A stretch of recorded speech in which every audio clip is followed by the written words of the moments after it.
Ever feel like you're just like barely scratching the surface of what you can really do? Like there's this hidden power inside you, Yeah, but you just can't quite tap into it. absolutely. Well, today we are diving deep into the life of a man who not only found that potential, but just like completely unleashed it.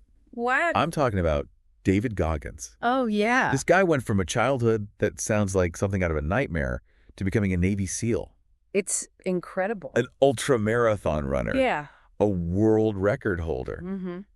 His story is so wild, so unbelievable. Right. You'll be questioning like every excuse you've ever had for yourself. I think Goggins' life is really like a masterclass in resilience and just the sheer power of the human mind. Yeah. He embodies this idea that our limits are really often just things we put on ourselves, Yeah, and that if we have the right mindset, we can overcome almost anything. it's so true. Yeah. And the best part is we get to break down his whole journey, all the gritty details, Yeah. and pull out the wisdom you can actually use to level up your own life. Absolutely.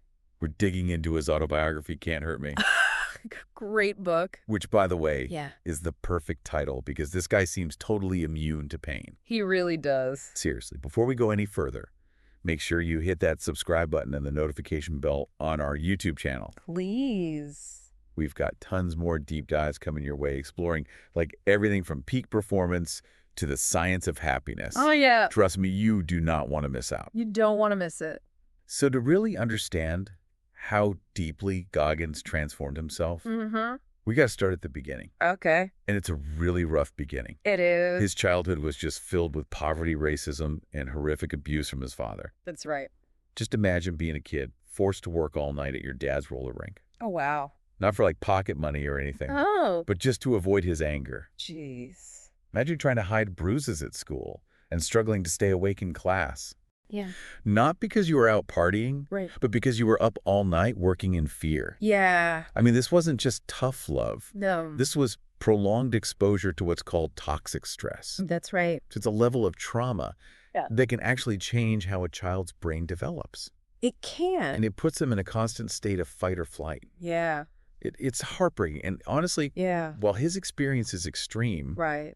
it echoes the challenges that a lot of marginalized groups face. Absolutely. You know, when they're stuck in these cycles of poverty and trauma. That's right. But here's where things get really interesting. Okay. Even with this awful upbringing, Yeah. Goggins showed signs of resilience even as a kid. He did. He found comfort in his mom, Yeah. who eventually left his abusive father and found love with a kind man named Wilmuth Irving. That's right. For a short time, it seemed like Goggins' life was turning around. Yeah. He had stability, Yeah. a father figure who genuinely cared for him, Right.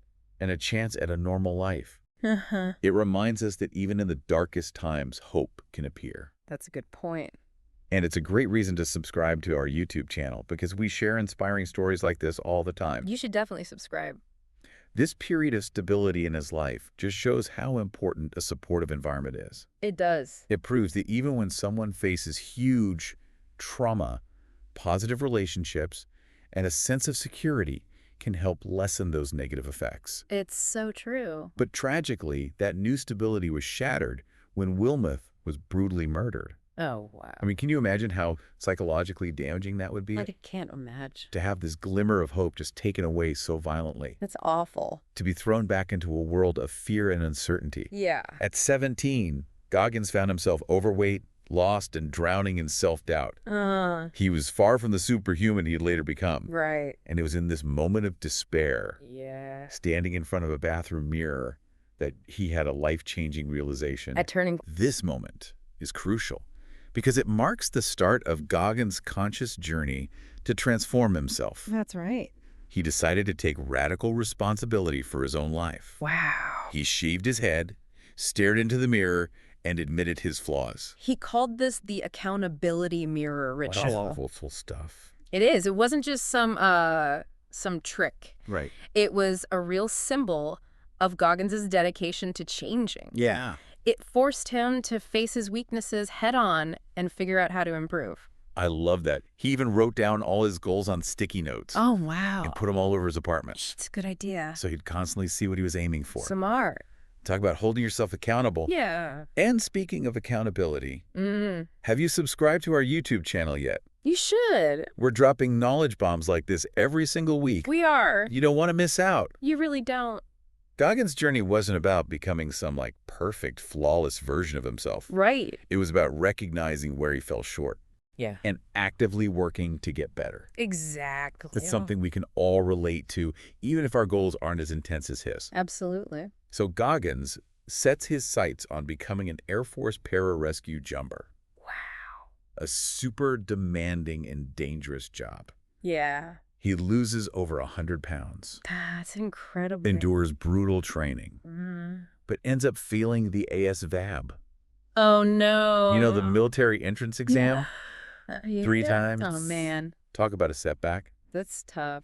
Most people would have just given up, right? Probably. But Goggins used this failure as motivation. Good for him. He realized he needed to improve his academic skills Yeah. and spent months studying. Wow. And he eventually passed the exam. That's amazing. It just goes to show that setbacks, even huge ones, Yeah. don't have to define us. I agree. So he finally makes it into the Air Force. Uh-huh. But his journey is far from over. Okay. He struggles with self-sabotage, Yeah. deals with the lasting effects of his childhood trauma, and even gets discharged for medical reasons. Oh, wow. It's a reminder that even with incredible determination, the road to change isn't always smooth. That's true. It's rarely a straight line. Yeah. During this time, Goggins stumbles upon a documentary about Navy SEAL training, Okay. and something just clicks for him. I see. He becomes obsessed with the idea of pushing himself to the absolute limit, testing his mental and physical boundaries in the most challenging environment you can imagine. Yeah. So he sets his sights on becoming a SEAL, Wow. which, let's be real, is pretty crazy on its own. It is. But remember, this is Goggins we're talking about. Right. He not only goes through that infamously grueling SEAL training, Uh-huh. he does it while dealing with asthma and carrying the weight of his past. That's intense. It's during this training that we really see Goggins' philosophy of callousing the mind take shape. Okay. It's not about becoming emotionless or uncaring. Right. It's about building resilience Yeah. by constantly putting yourself in uncomfortable situations and learning how to handle tough situations. I got it. Think of it like working out a muscle. Okay. The more you challenge it, Yeah. the stronger it gets. It makes sense. Goggins took this to the extreme, He did. always seeking out discomfort, Mm. whether it was physical pain, sleep deprivation, or intense mental pressure. Wow. One of the most powerful examples of this is what he went through during Hell Week. Oh, yeah. It's this 5.5-day crucible That's brutal. designed to eliminate recruits who aren't mentally and physically tough enough. I can't even imagine. Just picture constant cold water submersion, Oh, Jesus. sleep deprivation, Uh-huh. and relentless physical activity. Yeah. Most people would break under that kind of pressure, For sure. but not Goggins. Yeah. He pushed through broken bones hallucinations Oh, wow. and moments of pure despair. It's unbelievable. And here's the thing. He didn't just endure it. Yeah. He learned to embrace the suck. What does that mean? He changed how he thought about pain, seeing it as a test, a challenge to overcome. Interesting. That's where his idea of taking souls comes in. Okay. He imagined taking all that negative energy directed at him, Right. the doubts, the pain, Yeah. and using it as fuel to push harder, to dominate the challenge. That's powerful. And make sure you subscribe so you don't miss the rest of this wild story. You won't miss it. Because after conquering Hell Week Huh? and graduating from SEAL training, Right. Goggins didn't just sit back and relax. What did he do? He kept pushing, Wow. aiming for even bigger challenges. I see. This is a big point. Yeah. Goggins wasn't content with just reaching a goal. Right. He was driven by this constant need to get better, Uh-huh. to go beyond what he thought was possible. That's incredible. This is the heart of his 40% rule. What's that? The belief that we only use about 40% of our true potential. Wow. Goggins took that 40% rule and just ran with it. Mm. Literally. Really? He became an ultra-marathon runner, taking on some of the most brutal races in the world, Like what? like the Badwater 135. Okay. It's a 135-mile run through Death Valley in the middle of summer. Oh my gosh. Picture running through a landscape that's basically a giant oven, Yeah. where the ground is so hot it can melt your shoes. Ouch. The Badwater 135 is known for its extreme conditions and the fact that so many people drop out. It sounds brutal. But Goggins didn't just finish it. No. He crushed it. Really? He ended up among the top runners. That's incredible. And remember, this is a guy who even he admitted wasn't a natural athlete. Right. He got to this level through pure mental toughness. Uh-huh.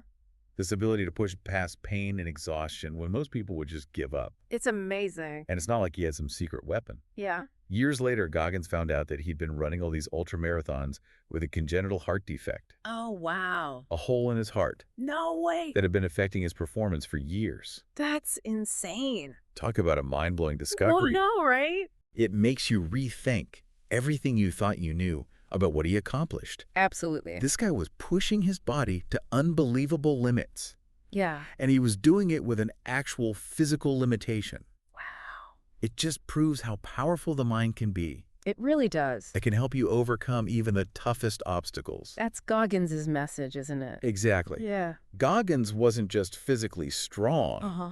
He was mentally unbreakable. Right. And that's what he wants to teach others. I see. And he didn't just talk about it. Yeah. He lived it. Even after having surgery to fix his heart defect, Yeah. Goggins didn't slow down. He kept going. He kept challenging himself, Yeah. facing new obstacles head on, Right. and inspiring others to do the same. What an inspiration. He became a super popular motivational speaker, Makes sense. sharing his story and his philosophy with audiences all over the world. That's great. And he also dedicated himself to raising money for the Special Operations Warrior Foundation, Oh, which helps the families of fallen Special Ops soldiers. that's incredible. So what can we regular people learn from Goggins' amazing life? Good question. We're not all going to become Navy SEALs or ultra-marathon runners, Right. but the things he stands for are universal. Absolutely. It all starts with knowing yourself. Okay. Goggins was brutally honest with himself about his weaknesses, Yeah. and he used that knowledge to make a plan to get better. He didn't run from discomfort. No. He embraced it as a way to grow. I like that. He also stressed how important it is to set clear goals and to hold yourself accountable. Sorry. Remember those sticky notes all over his apartment? Yeah, yeah. That's a visual reminder of how committed he was to reaching his goals. Powerful. And when he faced setbacks, Yeah. Goggins didn't dwell on them. No. He used something he called his after-action report Okay. to analyze what went wrong, Uh-huh. figure out how to improve, Yeah. and come back even stronger. That's a great strategy. And let's not forget about the cookie jar. What's that? It's like this mental collection of past wins. Oh, I see. Whenever doubt crept in, Yeah. Goggins would draw strength from those memories, Hmm. reminding himself that he'd overcome challenges before, Uh, and he could do it again. I love that. These are tools anyone can use, Absolutely. no matter what their goals are. Right. It's about developing that calloused mind, Yeah. that resilience to push through the tough stuff, Uh-huh. and that unshakable belief in yourself Right. that you can do way more than you think you can. It's so true. Goggins' story is a powerful reminder It is. that the limits we have are often ones we set for ourselves. Yeah. And with the right mindset, we can achieve extraordinary things. Just inspiring. He challenges us to face our own personal hell week, that thing we've been putting off, Right. that goal we've convinced ourselves is impossible. Yeah. It's about taking charge of our lives. Absolutely. It's pushing past those imaginary boundaries and realizing that we all have the power to change. Powerful stuff. So as we wrap up our deep dive into the world of David Goggins, what's your biggest takeaway? What's that one thing you're going to do differently? Yeah. That challenge you're going to embrace? That limit you're going to shatter? Let us know. Let us know in the comments below. Yeah. And don't forget to hit that subscribe button Please subscribe. and the notification bell for more amazing deep dives into the minds and lives of extraordinary people. We'll see you in the next one. We'll see you next time.